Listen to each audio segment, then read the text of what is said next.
नमस्कार दोस्तों, स्वागत है आप सभी का टीएलटी टूर गाइड में। दोस्तों आज की वीडियो में हम बात करने वाले हैं हिमाचल प्रदेश राज्य के कांगड़ा जिले में स्थित माता सती के 51 शक्तिपीठों में से एक ज्वाला देवी मंदिर के बारे में कि आप यहाँ कब जाए, कैसे जाए, यहाँ रुकने और खाने पीने की क्या क्या सुविधा है, ज्वाला देवी मंदिर के आप दर्शन कैसे करें, साथ ही ज्वाला देवी के दर्शन करने के बाद आप कहाँ कहाँ घूम सकते हैं। तो ये पूरी A to Z complete information आज मैं आप सभी को वीडियो में दूंगी और इस वीडियो के अंत में ये भी बताऊंगी कि आपका ज्वाला देवी मंदिर के दर्शन करने और आसपास की जगह को घूमने में कुल कितना खर्चा लग सकता है। तो इसलिए इस वीडियो को बिना स्किप किए पूरा अंत तक जरूर देखेगा ताकि आपको ज्वाला देवी मंदिर यात्रा से रिलेटेड पूरी कंप्लीट इन्फॉर्मेशन मिल सके। तो चलते वीडियो को स्टार्ट करते हैं, बात करते हैं कि आप ज्वाला देवी मंदिर के दर्शन करने कब जाएं। वैसे तो ये एक ऐसा धार्मिक स्थल है जहाँ पर आप दर्शन करने के लिए कभी भी किसी भी समय जा सकते हैं, लेकिन ज्वाला देवी मंदिर के दर्शन करने का सबसे सही समय अक्टूबर से लेकर के मार्च अप्रैल तक के महीनों का माना जाता है, क्योंकि इन महीनों के दौरान यहाँ पर कई सारे त्योहार होते हैं जो कि बहुत ही उत्साह के साथ मनाए जाते हैं, जिनमें खासकर शारदीय नवरात्रि, वैशाखी इल मेला, शिवरात्रि और मकर संक्रांति आदि जैसे कई सारे पर्व होते हैं जो कि काफी उत्साह के साथ मनाए जाते हैं।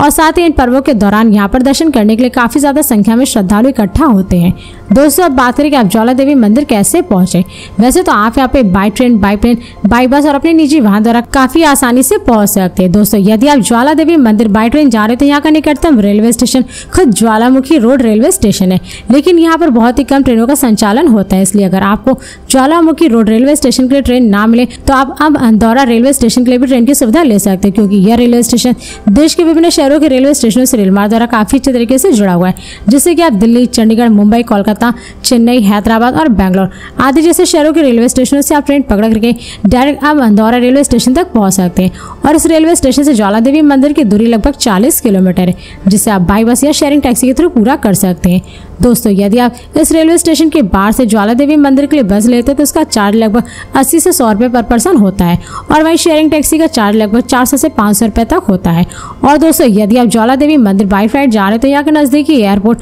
कांगड़ा एयरपोर्ट है, जो कि देश के विभिन्न शहरों के एयरपोर्टों से एयरलाइंस की तरह काफी अच्छी तरीके से जुड़ा हुआ है, जिससे कि आप दिल्ली, मुंबई, चंडीगढ़, पुणे, अमृतसर, कोलकाता, चेन्नई और बेंगलोर आदि जैसे शहरों के एयरपोर्टों से आप फ्लाइट पकड़ करके डायरेक्ट कांगड़ा एयरपोर्ट तक पहुंच सकते हैं। और इस एयरपोर्ट से ज्वाला देवी मंदिर की दूरी लगभग 43 किलोमीटर है, जिससे आप बाई बस या फिर रिजर्व टैक्सी के थ्रू पूरा कर सकते हैं। दोस्तों यदि आप कांगड़ा एयरपोर्ट के बाहर से ज्वाला देवी मंदिर के लिए बस लेते हैं तो उसका चार्ज लगभग 100 से 150 रुपये तक पर पर्सन होता है, और रिजर्व टैक्सी का चार्ज लगभग 800 से 1000 रुपये तक होता है। और दोस्तों यदि आप ज्वाला देवी मंदिर बाई बस जाना चाहते हैं तो इस मंदिर के लिए आपको डायरेक्ट बस दिल्ली, लखनऊ, चंडीगढ़, पठानकोट, कांगड़ा और हिमाचल प्रदेश राज्य के विभिन्न शहरों से बस की सुविधा मिल जाएगी, जिससे कि आप इन शहरों से बस पकड़ करके डायरेक्ट ज्वाला देवी मंदिर तक पहुंच सकते हैं। इसके अलावा यदि आप ज्वाला देवी मंदिर अपने निजी वाहन, कार, बाइक से जाना चाहते हैं तो आप यहाँ पर बहुत ही आसानी से पहुंच सकते हैं, क्योंकि हिमाचल प्रदेश राज्य में से ज्वाला देवी मंदिर की सड़कें देश के विभिन्न शहरों से सड़क मार्ग द्वारा काफी अच्छी तरीके से जुड़ी हुई है। और साथ ही आगे सड़कों पर आपको जगह जगह पर कई सारे पेट्रोल पंप,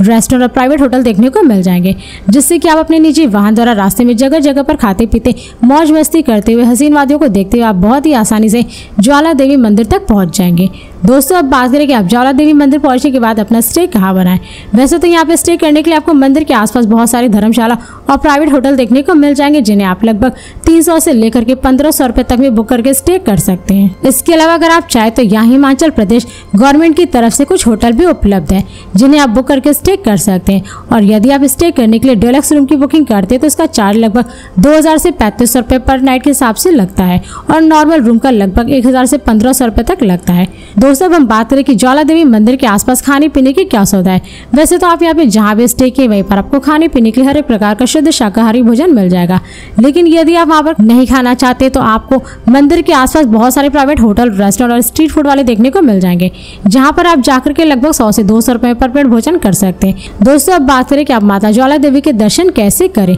वैसे तो यहाँ पर दर्शन करने के लिए किसी भी देवी देवता की मूर्ति नहीं है, इसलिए इस मंदिर में दर्शन आपको सबसे पहले माता के चरण चिन्ह के दर्शन करने को मिलता है, और फिर गर्भगृह में हमेशा 9 ज्वालाएं जलती रहती है, जिनमें से एक प्रमुख ज्वाला देवी है। और 51 शक्तिपीठों में से एक माता ज्वाला देवी के मंदिर में माता की ज्योत बिना तेल और बाती के सदियों से जल रही है, जिसके दर्शन करने के लिए श्रद्धालु यहाँ पर काफी दूर दूर से आते हैं। और यहाँ जल रही 9 ज्वाला में से एक ज्वाला बड़ी है, जिसे माता ज्वाला का स्वरूप माना जाता है, जबकि 8 ज्वालाओं में माँ चंडी, महालक्ष्मी, माता अंबिका, माता आंजनी देवी, माँ सरस्वती, और हिंगलाज देवी माता अन्नपूर्णा और माता विंध्यवासिनी का स्वरूप माना जाता है। और माता ज्वाला देवी का मंदिर उस स्थान पर है जहाँ पर देवी सती की जीभ गिरी थी। तो दोस्तों मंदिर के गर्भगृह में पहुंच करके आप माता ज्वाला देवी के दर्शन करिए, मत्थे टेकिए, अपनी मनोकामनाएं मांगिए और फिर अगल बगल मूर्तियों और प्रज्वलित हो रही ज्वालाओं के आप सभी दर्शन करिए और फिर उसके बाद आप निकल जाए मंदिर के गर्भगृह से बाहर। और दोस्तों अगर आप यहाँ पर दर्शन करने के लिए नवरात्रि के दिनों में जाते हैं तो इन दिनों में आपको यहाँ पर दर्शन करने में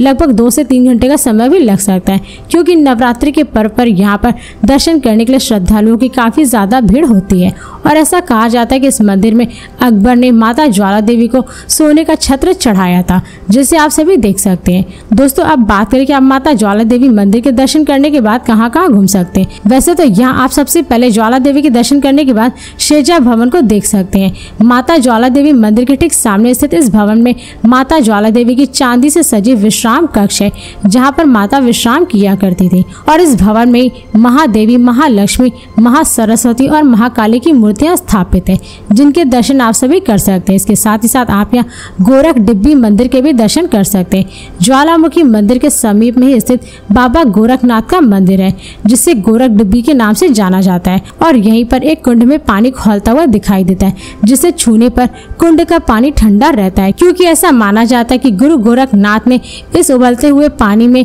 विभूति डाल दी थी। इसी के साथ ही साथ अगर आप हिमाचल प्रदेश के 7 देवी मंदिरों के दर्शन करना चाहते हैं तो आप लगभग 4 दिन का ट्रिप प्लान बना करके इन 7 मंदिरों के दर्शन कर सकते हैं, जिनमें ज्वाला देवी मंदिर, नैना देवी मंदिर, चिंतपूर्णी मंदिर, शिकारी देवी मंदिर, हिडिंबा मंदिर और भीमकाली मंदिर आदि जैसे हिमाचल प्रदेश के प्रसिद्ध मंदिर है, जहाँ पर आप सभी गाड़ी बुक करके दर्शन कर सकते हैं। लेकिन अगर आप केवल और केवल हिमाचल प्रदेश के 5 देवी मंदिरों के दर्शन करना चाहते हैं तो उनमें ज्वाला देवी जी, चिंतपूर्णी, कांगड़ा देवी मंदिर, चामुंडा देवी मंदिर और नैना देवी मंदिर शामिल है, जिनके दर्शन आप सभी कर सकते हैं। दोस्तों अब बात करें कि आपका ज्वाला देवी मंदिर के दर्शन करने और आसपास की जगह को घूमने में कुल कितना खर्चा लग सकता है। वैसे तो अगर आप केवल और केवल माता ज्वाला देवी के दर्शन करना चाहते हैं तो इसके लिए आपको कम से कम 2 डे 1 नाइट का ट्रिप प्लान तो जरूर करना चाहिए, क्योंकि इन 2 दिनों में आप ज्वाला देवी के मंदिर के दर्शन काफी आसानी से कर लेंगे और साथ ही अगल बगल मंदिरों के भी दर्शन आप कर लेंगे, जिसमें आपका कुल खर्चा लगभग 4000 से 5000 रुपए पर पर्सन लग सकता है। लेकिन यदि आप ज्वाला देवी मंदिर के दर्शन करने के साथ साथ हिमाचल प्रदेश के 5 देवी मंदिरों के दर्शन करना चाहते तो इसके लिए आपको कम से कम 4 डे 3 नाइट का ट्रिप प्लान तो जरूर करना चाहिए, क्योंकि इन 4 दिनों में आप हिमाचल प्रदेश के 5 देवी मंदिरों के दर्शन काफी आसानी से कर लेंगे और आसपास की फेमस जगहों को भी घूम लेंगे। तो दोस्तों यदि आप ज्वाला देवी मंदिर के दर्शन करने के साथ साथ हिमाचल प्रदेश के और भी 4 देवी मंदिरों के दर्शन करने के लिए 4 डे 3 नाइट का ट्रिप प्लान करते हैं तो इसमें आपका कुल खर्चा लगभग 12000 से 15000 रुपए पर पर्सन लग सकता है। मगर ये सारे खर्चे आपके ऊपर डिपेंड करते हैं, क्योंकि ज्वाला देवी मंदिर के दर्शन करने आप किस राज्य और शहर से जा रहे हैं, यहाँ पर दर्शन करने के बाद आप कहाँ कहाँ घूमेंगे, क्या क्या खरीदेंगे और ज्वाला देवी के दर्शन करने और आसपास की जगहों को घूमने के लिए आप कितने दिन का ट्रिप प्लान करते हैं, तो ये सारे खर्चे आपके ऊपर डिपेंड करते हैं। तो दोस्तों इस वीडियो को यहीं पर समाप्त करते हैं और यदि ये वीडियो आप सभी को पसंद आई तो इस वीडियो को लाइक करिए, चैनल को सब्सक्राइब जरूर करें, इसके साथ ही बेल आइकन जरूर दबाएं ताकि ऐसे मेरी नई नई वीडियोस आपके पास सबसे पहले पहुंचे। तो फिर मिलते हैं नेक्स्ट वीडियो में। All the best.